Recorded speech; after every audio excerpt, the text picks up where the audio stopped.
ሰላም ጤና ይስጥልኝ ውድ የታሪክ ቅዱሳን ቤተሰቦች፣ ዛሬ እግዚአብሔር እንደ ልቤ የሆነ ሰው ብሎ ስለጠራው ታላቅ ንጉሥና ነቢይና መዝሙረኛ ስለ ቅዱስ ዳዊት ድንቅ ታሪክ ይዘንላችሁ ቀርበናል። ወደ ታሪኩ ከመሄዳችን በፊት ግን እንዲህ ያሉ መንፈሳዊ ታሪኮች ለሁሉ እንዲደርሱ ቻናላችን ሳብስክራይብ በማድረግ የደወል ምልክቷን በመጫን የዚህ የተቀደሰ ጉዞ ቤተሰብ እንድትሆኑ በአክብሮት እንጋብዛለን። ዳዊት በቤተልሔም የተወለደ የእሴይ ታናሽ ልጅ ነው። ገና በወጣትነቱ የአባቱ በጎች ይጠብቅ ነበር። በዚያም ወቅት አንበሳና ድብ ሲመጡ በኃይል እየመታ በጎቹን ያድን ነበር። ሳኦል ከእግዚአብሔር መንገድ በራቀ ጊዜ ነቢይ ሳሙኤል በእግዚአብሔር ትእዛዝ ወደ እሴይ ቤት ሄዶ ዳዊት ለንግስና ቀባው። እግዚአብሔር የሰው ቁመትና ውበት ሳይሆን ልብን አይቶ መረጠው። የዳዊት ስም በታሪክ ጎልቶ የወጣው ግዙፍን ፍልስጤማዊ ጎልያድ ድል ካደረገ በኋላ ነው።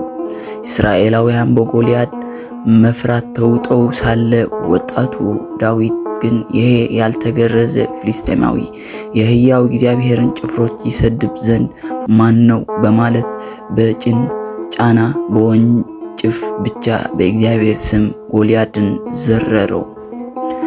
ዳዊት በሕዝቡ ዘንድ እየተወደደ ሲመጣ ንጉሥ ሳኦል በቅናት ሊገለው ይከተለው ነበር። ዳዊት ግን ሳኦል ለመግደል እድል አግኝቶ ሳለ በእግዚአብሔር የተቀባው ላይ እጄን አላነሳም በማለት ታላቅ ትሕትና እግዚአብሔር መፍራት አሳይተዋል።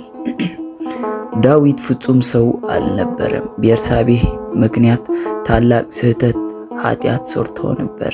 ነገር ግን ነቢዩ ናታን መጥቶ በገሰጸው ጊዜ እንደ ሌሎች ነገሥታት ሳይታበይ እግዚአብሔርን በድያለሁ ብሎ በንስሐ ወደቀ።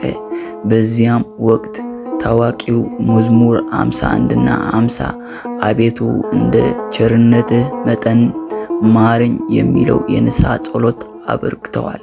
እግዚአብሔርም ንስሐውን ተቀብሎለታል። ውድ የታሪክ ቅዱሳን ተከታዮች፣ የንጉሥ ዳዊት ሕይወት የሚያስተምረን እግዚአብሔር ልብን እንደሚያይ ነው። ምንም እንኳን ብንሰናከል እንኳን እንደ ዳዊት በትህትና ወደ እግዚአብሔር ከተመለስን ምሕረቱ አይለየንም። የታሪክ ካስተማራችሁና ከተመቻችሁ ቪዲዮ ላይክ በማድረግ አበረታቱን። እንዲሁም ለወዳጅ ዘመዶም እንዲደርስ ሼር ያድርጉት። በቀጣይ የተኛው ቅዱስ ታሪክ እንድሰራላችሁ ትፈልጋላችሁ? ኮሜንት ላይ ጻፉልኝ። ሳብስክራይብ ሳታድርጉ እንዳትወጡ። ወስብሐት ለእግዚአብሔር። በቀጣይ ቪዲዮ እስክንገናኝ ደህና ቆዩ።